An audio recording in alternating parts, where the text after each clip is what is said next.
Star news देख रहे हैं आप और मैं हूं आपके साथ कोमल गंगवार। गुड मॉर्निंग भारत में हम हर रोज़ ताज़ा खबरों की बात करते हैं। शुरुआत न्यूज़पेपर की उन बड़ी खबरों से करते हैं जो आप तक पहुंचना ज़रूरी है। तो जैसा कि सभी जानते हैं कि देश की जनता चाय की चुस्कियों के साथ न्यूज़पेपर की खबर पढ़ना ज़रूरी समझती है। तो शुरुआत करते हैं हम खबरों से। नवभारत टाइम्स की खबरें ले लेते हैं पहले, लेकिन उससे पहले हम कोरोना अपडेट के बारे में जान लेते हैं कि पिछले 24 घंटों में क्या स्थिति रही है हमारे भारत में, क्या स्थिति रही है अन्य देशों में, या फिर क्या स्थिति रही है दुनिया भर में। तो आंकड़ों में बात करें तो ये आंकड़े कुल मामलों की बात करेंगे। अब तक जो मामले हैं वो काफ़ी तेज़ रफ्तार से बढ़ चुके हैं, लेकिन अगर भारत की ही बात कर ली जाए तो भारत में पिछले दिन ही 2,46,000 से पार ये आंकड़ा पहुंच चुका था और 10,000 के करीब ये अब आंकड़ा जा रहा है, क्योंकि 24 घंटों के अंतराल की अगर बात की जाए तो पिछले 24 घंटों में 10,000 के पार आंकड़ा गया है। 10,000 से ज़्यादा संक्रमित लोग मिले हैं। वहीं मौतों के आंकड़ों की बात करें तो मौत के आंकड़ों में भी काफ़ी तेज़ी से इजाफा हो रहा है, क्योंकि कोरोना संक्रमित जो व्यक्ति हैं उनका इलाज तो चल रहा है, लेकिन साथ ही साथ अभी आपको बता दें कोई वैक्सीन ना मिलने के कारण प्रॉपर तरीके से लोग ठीक नहीं हो पा रहे हैं। लेकिन फिर भी कोशिश की जा रही है भारत में कि लोगों को ज़्यादा से ज़्यादा ठीक किया जाए। हर राज्य में कोशिश की जा रही है कि ज़्यादा से ज़्यादा हॉस्पिटल्स में लोगों का इलाज हो सके, मरीजों का इलाज हो सके और मौत का आंकड़ा कंट्रोल हो सके। तो पहले बात कर लेते हैं हम, जो पहली खबर है हमारे स्क्रीन पे जो दिख रही है वो है दूरी के साथ भक्ति में है शक्ति। दिल्ली के सीएम अरविंद केजरीवाल ने साफ कहा कि दूरी के साथ भक्ति में है शक्ति। धार्मिक स्थल खोलने की बात की गई थी, जैसे कि आज 8 जून है। अनलॉक 1 के तहत जो ऐलान किए गए थे कि आज से कई धार्मिक स्थल खोल दिए जाएंगे, कई के साथ कि सभी, और कुछ जगह राज्य पर निर्भर है तो राज्य के अनुसार भी काम किए जाएंगे, लेकिन ज़्यादातर धार्मिक स्थल खोल दिए जाएंगे। कई सारी ऐसी छूट हैं जो आज लागू कर दी जाएंगी। तो बता दें आपको कि कब कहाँ क्या खुला रहेगा। मॉल की बात करेंगे तो दिल्ली में बात करें मॉल की तो 11 जून से खुलेंगे, रेस्टोरेंट 10 जून से खुलेंगे, होटल दिल्ली में नहीं खुलेंगे, बैंक्वेट हॉल नहीं खुलेंगे, धर्मस्थल खुलेंगे। बात करेंगे नोएडा की तो नोएडा में 11 जून से मॉल, रेस्टोरेंट्स, धर्मस्थल, होटल्स, बैंक्वेट हॉल सभी खुलेंगे। बात करेंगे गुड़गांव की तो गुड़गांव में 11 जून को मॉल नहीं खुलेंगे, रेस्टोरेंट्स 10 जून से खुल जाएंगे, धर्मस्थल नहीं खुलेंगे, होटल खुल जाएंगे 10 जून से और बैंक्वेट हॉल भी खुल जाएंगे। बात करेंगे फरीदाबाद की तो फरीदाबाद में 11 जून से ना तो मॉल खुलेगा, ना रेस्टोरेंट खुलेगा, ना धर्मस्थल खुलेगा, ना होटल खुलेगा, सिर्फ बैंक्वेट हॉल खोलने की अनुमति दी गई है। वहीं गाज़ियाबाद की अगर बात कर ली जाए तो 11 जून से मॉल, रेस्टोरेंट, धर्मस्थल और होटल ये सब खोल दिए जाएंगे। आपको बता दें रेस्टोरेंट 10 जून से और होटल 10 जून से। साथ ही साथ अगर बैंक्वेट हॉल की बात की जाए तो गाज़ियाबाद में अभी बैंक्वेट हॉल खोलने का कोई भी आदेश पारित नहीं किया गया है, कोई भी अनुमति नहीं दी गई है। वे राजधानी ने अपनी सीमाएं खोली हैं, तो वो सीमाएं ज़्यादातर जगहों पर देखी गई हैं। बॉर्डर्स पर अगर देखा जाए तो काफ़ी देर तक जाम भी देखा गया है, क्योंकि लोग आ जा रहे हैं वहाँ से। वहीं 10 जून से शराब होगी सस्ती। जब शराब की दुकानें खोली गई थी तब उन पर दिल्ली में कोरोना सेस लगाया गया था, जिसके तहत 70 से 75% कोरोना सेस लगाया गया था। लेकिन अब 10 जून से शराब सस्ती हो जाएगी। 10 जून यानी कि बुधवार से शराब सस्ती हो जाएगी। दिल्ली कैबिनेट ने शराब की एमआरपी पर लगाई 70% की स्पेशल कोरोना फीस हटाने का फैसला किया है, जो 10 जून से लागू होगा। हालांकि सभी कैटेगरी की शराब पर वैट 20% से बढ़ाकर 25% करा दिया गया है, लेकिन सेस के मुकाबले वैट में बढ़ोतरी मामूली ही है। बता दें कि शराब से जुड़ी कंपनियों के एसोसिएशन ने कहा कि इस सेस के चलते मई की शराब की बिक्री में 58% कमी आई है, क्योंकि जो 70% कोरोना सेस लगाया गया था उससे काफ़ी लोग पीछे हटे हैं शराब खरीदने से, जिससे नुकसान हुआ है। तो 58% की कमी आई है इस खरीद में, जिसको देखते हुए 10 जून से ये कोरोना सेस हटा दिया जाएगा। वहीं दिल्ली सरकार के अस्पतालों में सिर्फ दिल्ली का इलाज, यानी कि जो दिल्ली वासी हैं दिल्ली के अस्पतालों में अब उन्हीं का इलाज हो सकेगा। पूरी खबर बताएंगे आपको। दिल्ली सरकार ने रविवार को फैसला लिया कि कोरोना के रहने तक दिल्ली सरकार के अस्पतालों और यहाँ के प्राइवेट हॉस्पिटलों में राजधानी में रह रहे लोग ही इलाज करा सकेंगे, लेकिन केंद्र सरकार के अस्पतालों जैसे एम्स, सफदरजंग, आरएमएल में पहले की तरह बाहर के लोगों का इलाज भी होगा, यानी कि दिल्ली के बाहर के जो लोग आते हैं उनका भी इन हॉस्पिटल्स में इलाज हो सकेगा। कुछ प्राइवेट हॉस्पिटल्स जो स्पेशल सर्जरी करते हैं जो कहीं और नहीं होते, उनको करवाने भी देश भर से कोई भी आ सकता है, यानी कि जो लोग बाहर से आते हैं स्पेशली किसी खास हॉस्पिटल के लिए, खास सर्जरी के लिए, उनके लिए भी वहाँ पर एंट्री दी जाएगी, उनके लिए भी वो हॉस्पिटल्स खुले हैं, कोई भी रोक नहीं होगी। मुख्यमंत्री अरविंद केजरीवाल ने कहा कि 5 डॉक्टरों की कमेटी ने बाहरी मरीजों के इलाज को दिल्ली में रोकने की सिफारिश की है। कमेटी का कहना है कि दिल्ली को जून के अंत तक 15,000 कोविड बेड चाहिए। फिलहाल दिल्ली के पास 9,000 बेड हैं। अगर हॉस्पिटल सबके लिए खुले तो 9,000 बेड 3 दिन में भर जाएंगे। हमें 7.5 लाख लोगों के सुझावों में से 90% ने यही कहा है कि कोरोना संकट तक दिल्ली के अस्पतालों में सिर्फ दिल्ली वालों का ही इलाज किया जाए, जिसके तहत ये फैसला लिया गया है कि अब दिल्ली के हॉस्पिटल्स में सिर्फ दिल्ली वालों का ही इलाज होगा। कुछ चुनिंदा हॉस्पिटल्स हैं जैसे एम्स है, सफदरजंग है, आरएमएल है, यहाँ पर देश के कोई भी लोग आके अपना इलाज करा सकते हैं। साथ ही साथ कुछ प्राइवेट हॉस्पिटल्स हैं जहाँ पर अगर स्पेशल कोई सर्जरी है या फिर सिर्फ वही हॉस्पिटल्स देश भर में हैं, जो लोग बाहर से आते हैं वहाँ पर इलाज करा सकते हैं। तो 10 जून से शुरुआत होगी राम मंदिर निर्माण की। एक जो खबर जिसका इंतज़ार शायद देश की जनता काफ़ी लंबे समय से कर रही है, तो 10 जून से राम मंदिर का निर्माण शुरू हो जाएगा। 2 दिन और राम जन्मभूमि परिसर में मंदिर निर्माण 10 जून से शुरू हो सकता है। मंदिर निर्माण से जुड़े सूत्रों ने बताया कि जन्मभूमि परिसर के कुबेर टीला पर विराजमान भगवान शशांक शेखर यानी कि भगवान शिव के मंदिर में रुद्राभिषेक अनुष्ठान के बाद निर्माण शुरू होगा। श्री राम जन्मभूमि तीर्थ क्षेत्र ट्रस्ट से जुड़े महंत कमल नयन दास ने कहा कि भगवान राम ने लंका पर विजय से पहले रामेश्वर की स्थापना कर उनका अभिषेक किया था, इसीलिए राम मंदिर निर्माण से पहले उनका अभिषेक किया जाएगा, रुद्राभिषेक होगा, जिसके बाद ही राम मंदिर निर्माण शुरू होगा। वहीं मथुरा में द्वारकाधीश के दर्शन 10 से, तो मथुरा की बात करेंगे। कान्हा के जन्म स्थान मथुरा में मंदिर सोमवार को खुल जाएंगे। वहां के सबसे प्रमुख द्वारकाधीश मंदिर सोमवार के बजाय 10 जून से खुलेंगे, लेकिन वृंदावन के बांके बिहारी मंदिर 30 जून तक बंद ही रहेंगे। इस्कॉन टेम्पल 15 जून तक बंद रहेगा। प्रियकांजू मंदिर 30 जून तक बंद रहेंगे। रंगजी मंदिर और प्रेम मंदिर भी अभी नहीं खुलेंगे।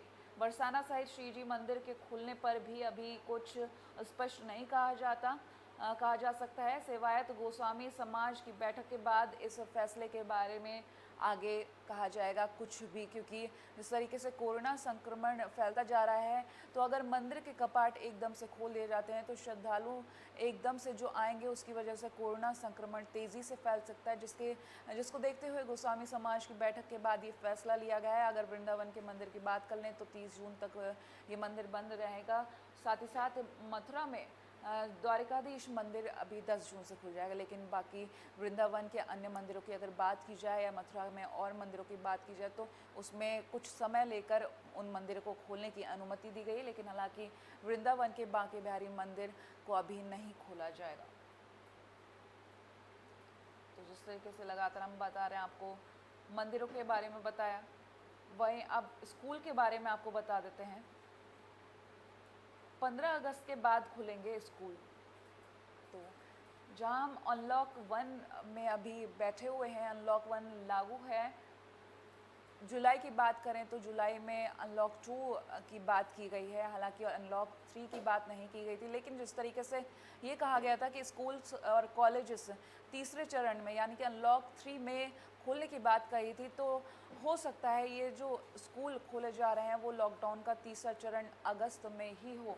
तो 15 अगस्त के बाद खुलेंगे स्कूल्स निशंक। केंद्रीय मानव संसाधन विकास मंत्री रमेश पोखरियाल निशंक ने रविवार को कहा कि अभी हम स्कूल कॉलेजों को खोलने का जोखिम नहीं उठा सकते, लेकिन अगस्त के बाद फिर से इन्हें खोला जाएगा। संभवतः 15 अगस्त के बाद स्कूल कॉलेज नियमित तौर पर खुल सकेंगे। एक टीवी चैनल के निशंक ने कहा कि 15 अगस्त तक सभी परीक्षाओं के परिणाम घोषित कर देंगे। और जब पूछा गया कि क्या कॉलेज अगस्त के बाद खोले जा सकते हैं, तो निशंक ने कहा कि बिल्कुल। तो स्कूल कॉलेजेस खोलने का एक अंदाज़ा लगाया जा रहा है कि 15 अगस्त के बाद ये तारीख तय की जा सकती है। अगली खबर की अगर बात करें, अब एक दिन में 9,971 नए केस। अगर हम नवभारत टाइम्स के अनुसार बात करें तो पिछले 24 घंटों में ये आंकड़ा 9,971 बताया जा रहा है। 94 साल की उम्र में एक बुजुर्ग ने कोरोना को मात दी। जी हाँ, दिल्ली में एक 94 साल के बुजुर्ग ने कोरोना को मात दी है, जो एक लोगों के लिए सबक है कि कोरोना से इतनी आसानी से हार नहीं मानना है। अपना इम्यूनिटी सिस्टम स्ट्रॉन्ग रखना है, अच्छा खाना अच्छा पीना है, योगा करना है, एक्सरसाइज करना है, ताकि आपका इम्यूनिटी सिस्टम अच्छा रहे और कोरोना से लड़ने की ताकत आपके अंदर बनी रहे।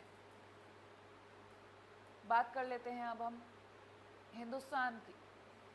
जब हिंदुस्तान की बात करें, हिंदुस्तान न्यूज़पेपर की बात करेंगे, तो सबसे पहले जो खबर बताएंगे आपको वो यूपी के प्रवासियों को लेकर है। यूपी के प्रवासियों का सहारा बनेगी केंद्र की योजनाएं। सीएम योगी ने कहा, निर्देश दिए उन्होंने, कामगारों को निर्माण कार्यों में रोजगार दें। तो जिस तरीके से पिछले कुछ दिन पहले खबर आई थी कि यूपी के सीएम ने कहा है कि जो कामगार मजदूर यूपी में वापस आए हैं उनको यहीं पर काम दिया जाएगा, चाहे उनकी जो स्किल्स है उनके अकॉर्डिंग उनको काम दिया जाएगा। तो निर्माण कार्य में मजदूरों को काम देने की बात की गई है। साथ ही साथ कुछ अन्य भी योजना है जिसके तहत श्रमिकों को रोजगार देने की बात कही गई थी। 116 ज़िले चुने गए 6 राज्यों में, इनमें यूपी के 31 ज़िले शामिल हैं। तो जो ज़िले हैं उनमें फोकस किया जा रहा है, सिद्धार्थनगर है, प्रयागराज, गोंडा, महाराजगंज, बहराइच, बलरामपुर, जौनपुर, हरदोई, आजमगढ़, बस्ती, गोरखपुर, सुल्तानपुर, कुशीनगर, संत कबीर नगर, बांदा, अंबेडकर नगर, सीतापुर, वाराणसी, गाजीपुर, प्रतापगढ़, रायबरेली, अयोध्या, देवरिया। इस तरीके से तमाम जो ज़िले हैं वहाँ पर ज़्यादा फोकस किया जाएगा और सुविधाएं दी जाएंगी प्रवासियों को। प्रधानमंत्री आवास योजना में मकान की ये सुविधा दी जाएगी। मकान ना होने पर किराए पर मकान की सुविधा भी दी जाएगी। यदि आपको बता दें कि जो ये सुविधाएं हैं इन ज़िलों में खास तौर पर दी जाएगी, बड़ा फोकस इस पर रखा जाएगा। स्वच्छता अभियान में घरों में शौचालय बनाने का पैसा भी मिलेगा। मनरेगा में जॉब कार्ड बनवाने के लिए भी काम की गारंटी मिलेगी, काम के और साथ साथ जो कार्ड बनवाने की गारंटी है वो भी दी जाएगी।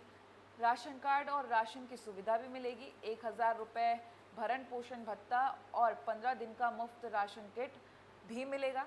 राशन के साथ साथ रोज़गार के लिए कर्ज भी मिलेगा। यदि कोई अपना बिजनेस शुरू करना चाहता है, नया रोज़गार शुरू करना चाहता है, तो उसके लिए कर्ज भी मिलेगा। तो इस तरीके से यूपी में प्रवासियों के लिए जो योजनाएं सामने आई। वहीं अब अनलॉक 1 में बंदिशों के साथ आज से खुलेंगे मॉल, होटल, धर्मस्थल।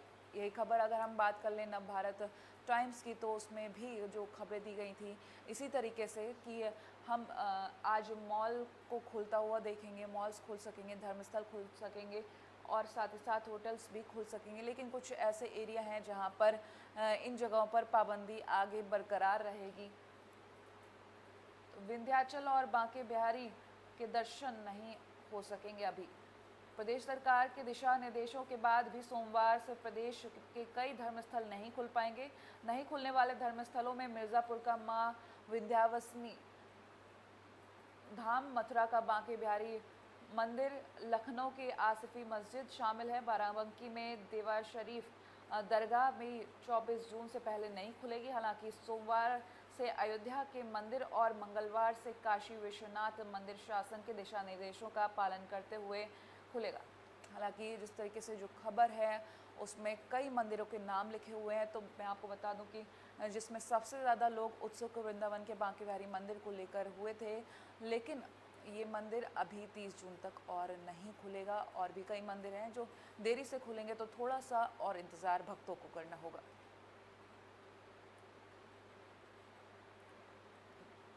अगली खबर की अगर बात करें तो भारत चीन शांतिपूर्ण समाधान पर सहमत। पिछले कई दिनों से हम जो खबरें देख रहे थे उसमें साफ जो सामने आई थी खबरें, उसमें यही कहा जा रहा था कि चीन की तरफ से लद्दाख सीमा पर कुछ हरकतें देखने को मिली हैं, जिसके बाद अब भारत चीन शांतिपूर्ण समाधान पर सहमत हो चुका है। वातावरण पूरी तरह से शांत होता हुआ नजर आ रहा है। दोनों देशों के बीच में कुछ बातचीत भी हुई है। दोनों देश राजनयिक स्तर पर लगातार संवाद कायम रखेंगे। सीमा क्षेत्रों में हालात सुलझाने के लिए सैन्य स्तर पर भी वार्ता होगी। उस तरीके से जो बात है उसको कर ली गई है और आगे समाधान पर भी सहमत हो गए हैं दोनों देश।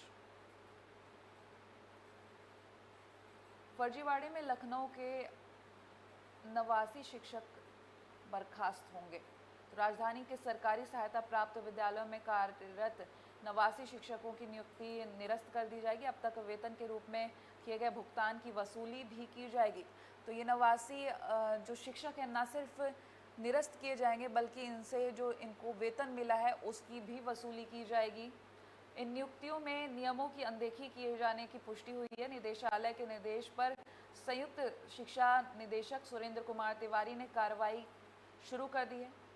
सभी नियुक्तियां सहायता प्राप्त बालिका विद्यालयों में पूर्व जिला विद्यालय निरीक्षक धीरेन्द्र नाथ के सहायता से की गई थी, वो भी 3 साल पहले, जिसके बाद अब जब जांच की गई है तो 89 शिक्षकों को निरस्त किया जा रहा है। साथ ही साथ वसूली भी की जाएगी जो वेतन दिया गया है उसकी।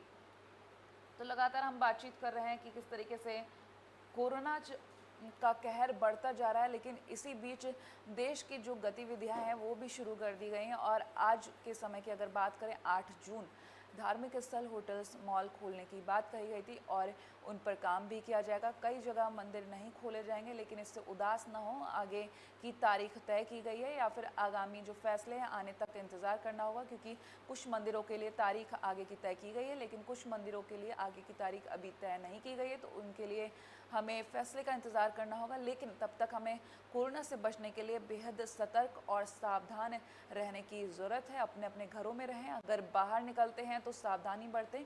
मास्क और सैनिटाइज़र का उपयोग ज़रूर करें। सोशल डिस्टेंसिंग ज़रूर मेंटेन करें। तो इसी के साथ गुड मॉर्निंग भारत में आज के लिए इतना ही। देश और दुनिया की तमाम बड़ी खबरों के लिए देखते रहिए एबी स्टार न्यूज़।